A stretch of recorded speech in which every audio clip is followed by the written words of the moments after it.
Menorrhagia R heavy bleeding. இப்போ காமனாக நிறைய விமன்ஸ்க்கு இந்த கண்டிஷன்ஸ் இருக்குது. இதுக்கு ரீசன் என்னவாவே இருக்கலாம். மோஸ்ட்லி இந்த ஹார்மோன் இம்பேலன்ஸால் வரும். இப்போது ஹெவி ப்ளீடிங் ஆகுது, சைக்கிள் அப்படியே இருக்குது, பட் ப்ளீடிங் எக்ஸசிவாக இருக்குன்றப்போ அதுக்கு ரீசன் என்னென்னு பார்க்கணும். அவங்களுக்கு பிசிஓடி இருக்கா, இல்லை ஹைப்பர் தைராய்டிசம் இருக்கா, இல்லை எனி அதர் தைராய்டு டிசார்டர்ஸ் இருக்கா, அண்ட் நியூட்ரிஷனல் டிஃபிஷியன்சி ஏதாச்சும் இருக்கா, யூட்ரஸில் ஏதாச்சும் பாலிப் இருக்கா, அதில் என்னென்னு பார்க்கணும். இதுக்கு நம்ம சில பிளட் டெஸ்ட் அண்ட் ஸ்கேன் எடுத்து பார்க்கலாம். And there is another condition metrorrhagia. மெனோரேஜியாங்கிறது சைக்கிள் நார்மலாக இருக்கும், 30 days சைக்கிள்னா 30 days சைக்கிள் தான் இருக்கும், பட் பீரியட்ஸ் ஹெவியாக இருக்கும், இல்லை ப்ரொலாங்காக இருக்கும். மெட்ரோரேஜியாங்கிறது சைக்கிள் வந்து உங்களுக்கு இன்டர்மிட்டடாக இருக்கும், இன்டர்மிட்டன்ட் சைக்கிள் சொல்லுவோம். அந்த மெட்ரோரேஜியாங்கிறது உங்களுக்கு அந்த 30 days பீரியடில் 15th day அன்னைக்கு மட்டும் திடீர்னு ஸ்பாட்டிங் நடக்கும். அது மெட்ரோரேஜியா. இது ரெண்டுத்துக்குமே மெடிசன்ஸ் இருக்கு.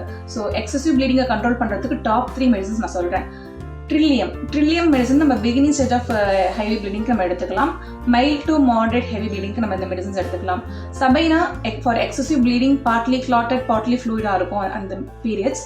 அண்ட் ரொம்ப ஹெவி ப்ளீடிங்காக இருக்குது அப்படிங்கிறப்போ கிளாப்சி பர்ஸா பாஸ்டோரிஸ்ங்கிற மெடிசன் நம்ம எடுத்துக்கலாம். ஸோ இந்த மெடிசனை நீங்கள் டாக்டரோட அட்வைஸ் எல்லாம் எடுக்கக்கூடாது. ரூட் காஸ் ஃபைண்ட் அவுட் பண்ணாமல் நம்ம மெடிசன்ஸ் எடுத்தோம்னா டெம்பரரி ரிலீஃப் மட்டும்தான் கிடைக்கும். பர்மனன்ட் கியூருக்கு நம்ம ரூட் காஸை ஃபைண்ட் அவுட் பண்ணி நம்ம ட்ரீட்மெண்ட் எடுத்துக்கணும். For further details consult your homeopathic doctor.